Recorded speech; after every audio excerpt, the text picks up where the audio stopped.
In this episode of One to One, I caught up with Kristine Chin, VP of Global Customer Experience at Twilio. We talked about her take on the state of CX and enterprise and the framework she uses when leading and developing a CX strategy. For those who don't know, can you take a moment to introduce yourself? Tell us a little bit about your background, Twilio's background, and your journey as a CX leader. You bet. So first, Scott, thanks for having me. I'm really excited to be here. My name's Kristine Chin, and I lead up the customer experience function at Twilio.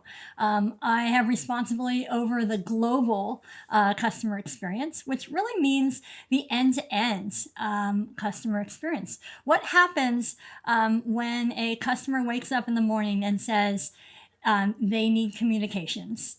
And that whole customer journey starts from the time that they might wake up and decide that they need comms, discover Twilio, try Twilio, start engaging with us in development, and then build their app and be wildly successful. So that's a pretty extensive customer journey. But we like to look at things from the outside in as a way to develop our features, products and services, and our partnerships. That's cool. So talk to me about your journey to getting to Twilio. You have a wealth of experience, focused on CX. How did you come to be at Twilio?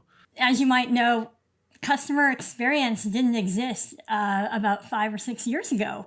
It's a fairly new discipline, and the background that it takes is someone with an understanding of customers, a willingness to dig into products, a willingness to dig into services, and have lots of cross-functional discussions. So I came at it from the product side. I spent 12 years at eBay, including first beginning as a product manager for our highest volume sellers, and then moving on to focus on specific verticals. And in particular, eBay Motors was the area where I built my specialty. So I was focused on how does eBay best help buyers of auto parts and passenger vehicles find what they're looking for. And in working on that, I really had to think a lot about what is it that the customers need.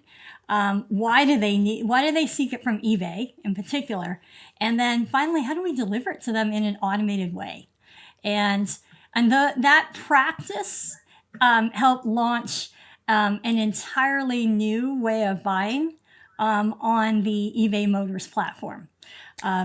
And so that was some of the structured thinking that initially then helped me take those skills and move it into an e-commerce marketplace for real estate called 10X, where I started up a customer experience team to analyze the outside in and then do a lot of internal people, process, and infrastructure changes.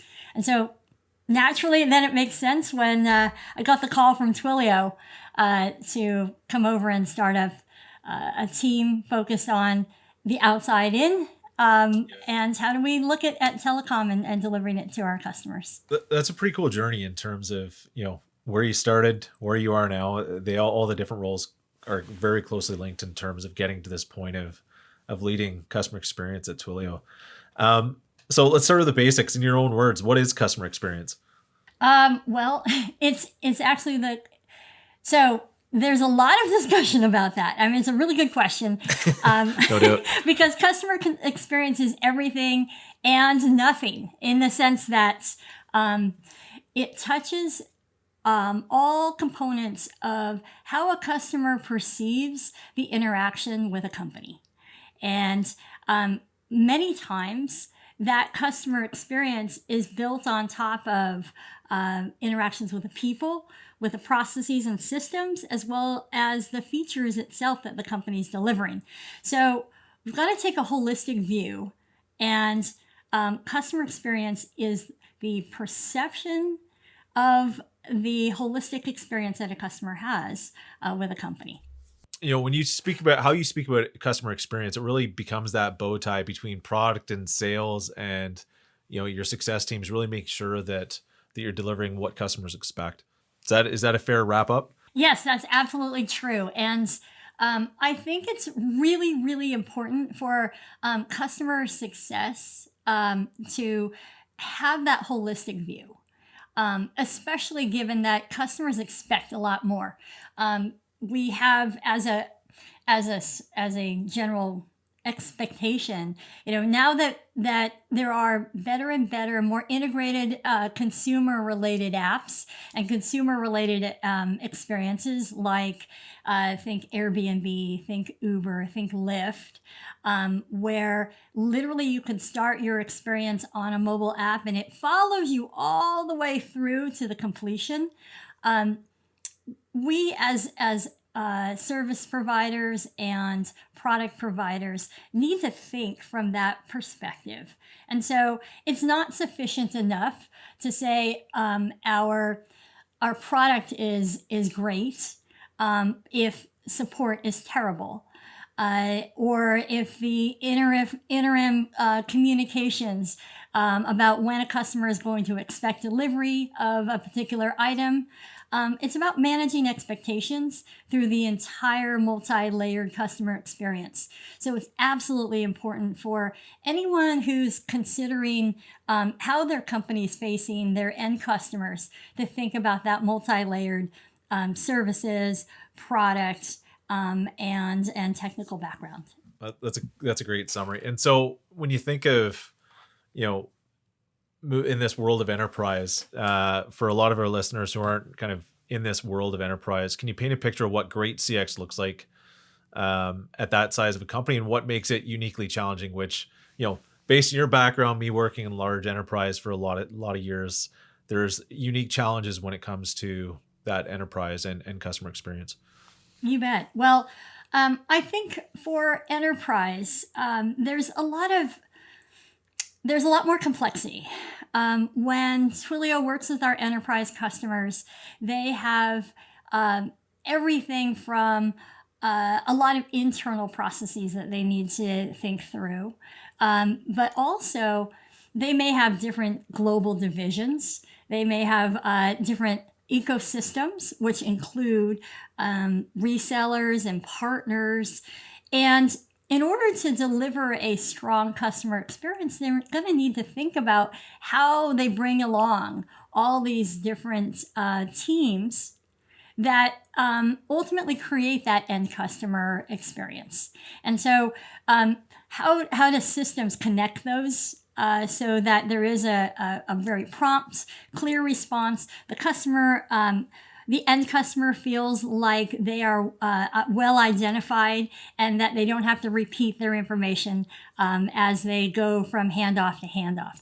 So creating a seamless face to the customer is challenging because the enterprises have much more complex organizations behind them. For sure. I think you're right. Just the amount of kind of steps that have to be taken in order to ensure that the right decision is made. I know even from our end, being a more of a scale up versus large enterprise, but selling into the enterprise space, what we think should only take a few weeks ends up taking months just to get through the right approval processes, including budget, and then also really what are those minute details to enable ultimate customer experience. So whether it's sweeping procedural changes or embracing new tech, looking at the last 10 months, we're living in this once in a generation opportunity for CX innovation. I think at Statflo, at least, some of our biggest customer deals happened in the first 3-4 months of this weird phenomenon at the start of the year, because there was such rapid growth and rapid change and focus on different ways of driving CX. How would you describe the current state of CX enterprise? Just observationally, and then also at Twilio. Well, to your point about the last few months, I think COVID has accelerated the need for a digital transformation.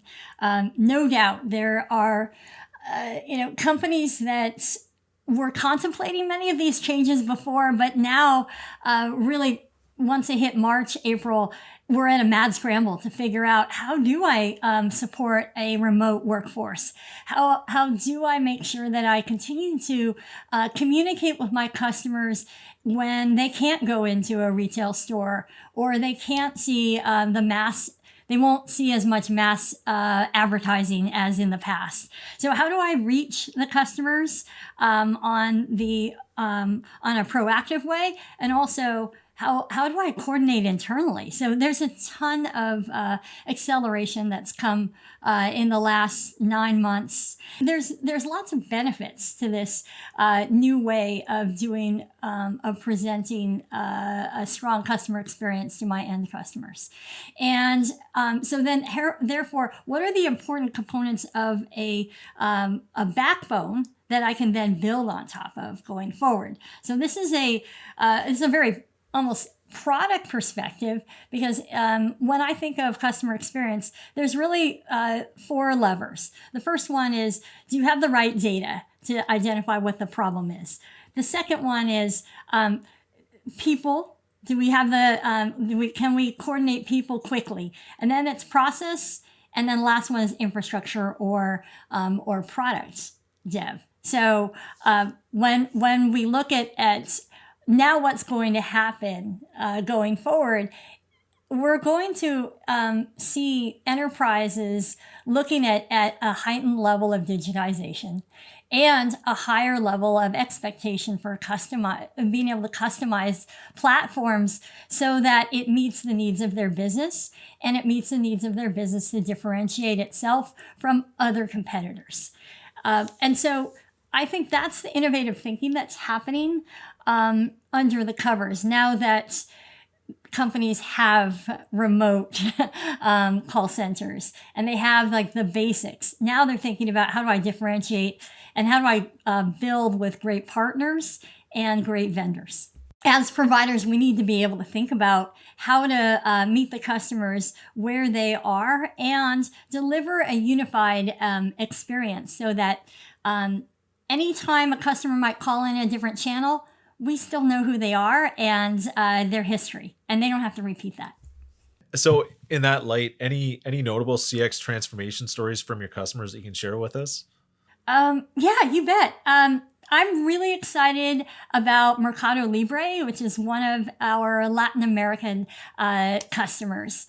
They their challenge was that they were actually trying to expand globally to almost 20 different countries all at once. And what they found was they would normally have to set up relationships with carriers in 20 different countries in order to enable their call center capabilities and enable a personalized treatment of their inbound customers who are consumers.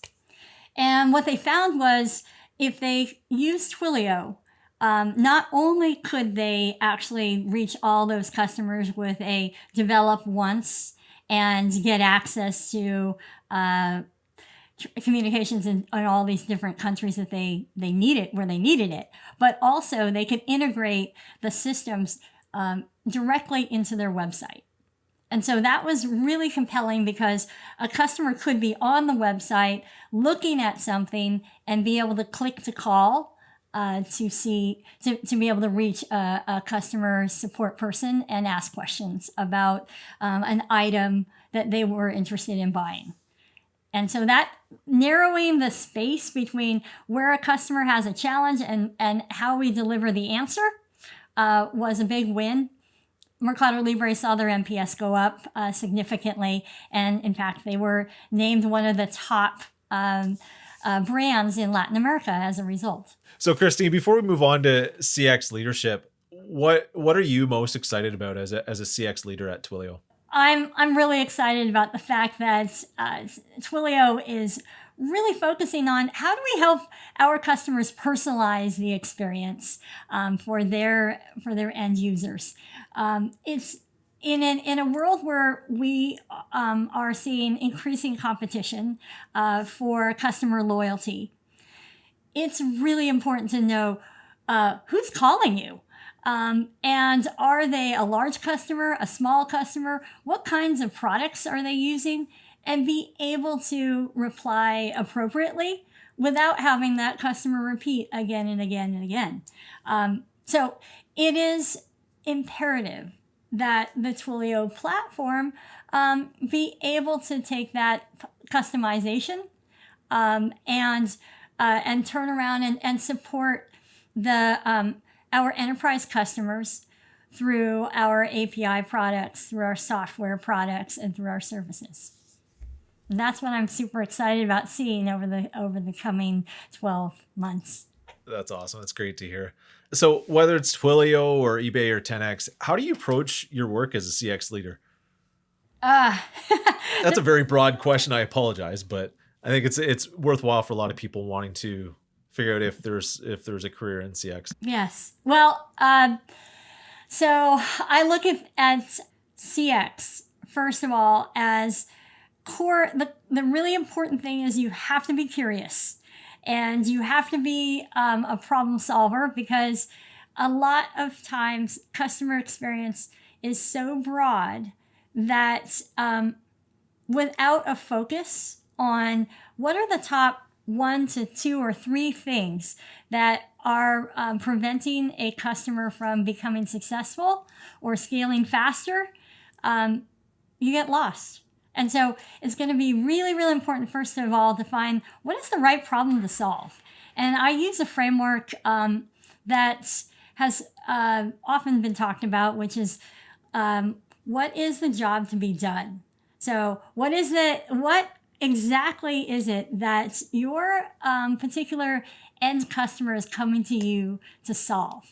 And it's usually not, I need an SMS message. They're usually trying to actually solve something like get a food delivery or buy a car or look into, get confirmation that their real estate mortgage has been approved. So what is that bigger purpose that your end customers are trying to do?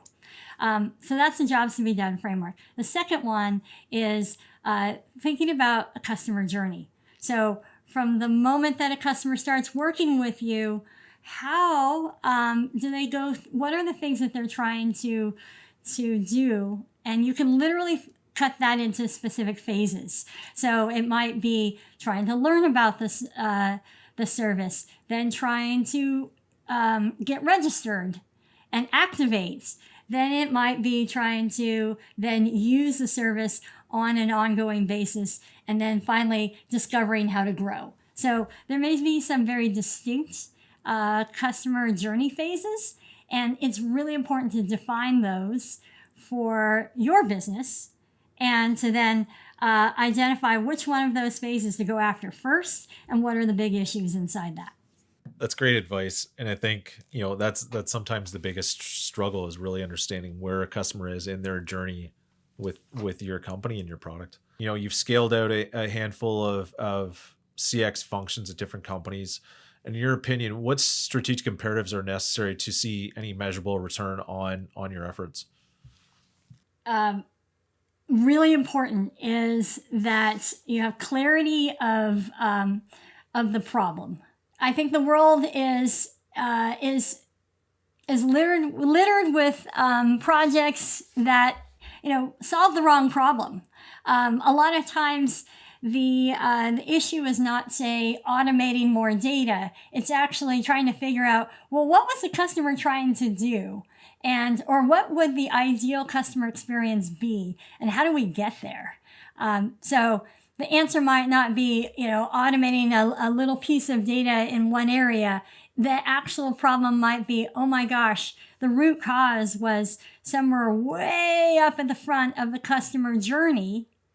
And we've got to actually keep pulling the steel thread till we figure out where that root cause is, because only then will we actually be able to stop the bleeding, if you will, or delight the customer in a way that is strong enough for a differentiation point for the company. So I think it's being, well, my team will actually say that delightfully persistent is a really important quality for customer experience team members. And I think it's related to that. You've got to be able to pull the data back until you actually find the root cause, and don't stop until you get there. That requires a bit of struggle, because there are probably, for the biggest issues, it requires talking to a lot of different functional teams. The easiest problems are solved inside your own team, because you can just move around some resources. The toughest problems are ones that require going up and across sea levels to get help and to get the appropriate focus and systems and process changes. And so that persistence is key, because if you solve the wrong problem, then basically it's just a Band-Aid. I love that. Delightful persistence, correct? Yes, yeah. I love that statement. So that's what I tell people. It's perfect, especially dealing with problems and or challenges when you're trying to figure out where the gaps are with customers. I think that's bang on, because you might not actually, A, your customer might not tell you exactly what their problem is right out of the gates, and B, might not have the data or the full context to decide what the right course of action is. So I'm going to drive that with our head of success. Is it's all about delightful persistence. So Yeah. I'll tell him you said so. Well, the other component here is that you're absolutely spot on, that oftentimes the customers cannot articulate what the problem is, because they're saying, I'm confused. For example, I'm confused about the answer to a support ticket. But really, it might be that the framing for what the product was supposed to do was not correct or not thorough enough, or not put in a context that the customer could understand it.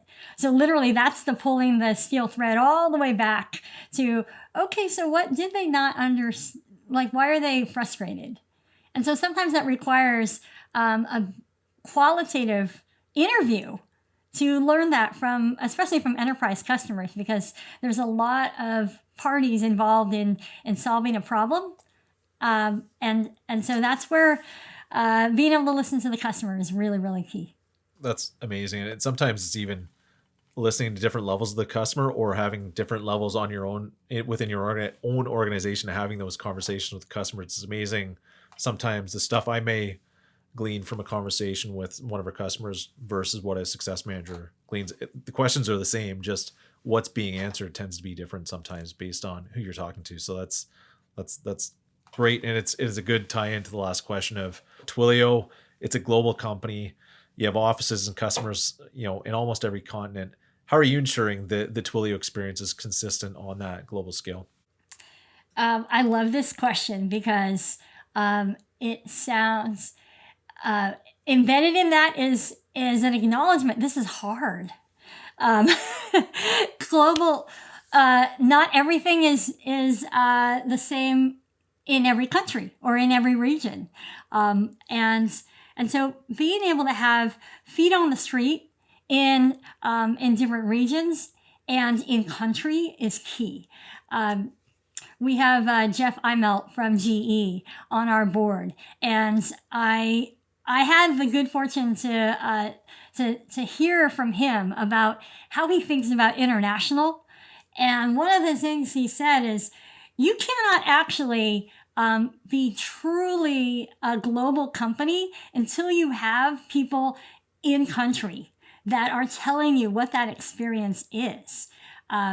You can try to legislate it from headquarters, and you may get a chunk of it right, but to really tune it and to be really, really delighting the customer, you need to have feet on the street. And so a big part of this creating a consistent Twilio experience on a global scale is all about making sure that we have people who are thinking about the customer in their own region and are savvy about that experience with regard to the cultures and the expectations and the competitors in that particular region. And that's actually how Twilio has realized that we can deliver a certain amount of platform, but then it's necessary, absolutely necessary for success, to make sure that those tweaks for in-country are there, and that we deliver those to the customers, and that we listen to those international customers so that we can make sure that they are getting what they're expecting. It makes total sense. There's so many regional nuances, and continental nuances that I think that's great that you do really need those feet on the street to ensure that you really hear and understand what's going on in each country or market. Last question I guess I have is, where can our listeners find you if they want to connect? Oh, you bet. I'm on LinkedIn. So feel free to link to me or otherwise follow. It's Kristine Chin at Twilio. Thanks, Kristine. This is a wealth of information. I'm definitely going to take away being delightfully persistent with customers to drive the ultimate customer experience, and look forward to interacting with you in the future. Likewise. Thank you so much for having me. As always, thanks for tuning in. If you're a fan of One-to-One, be sure to give us a 5-star review on Spotify, Apple Podcasts, or your favorite podcast app. Catch you next time.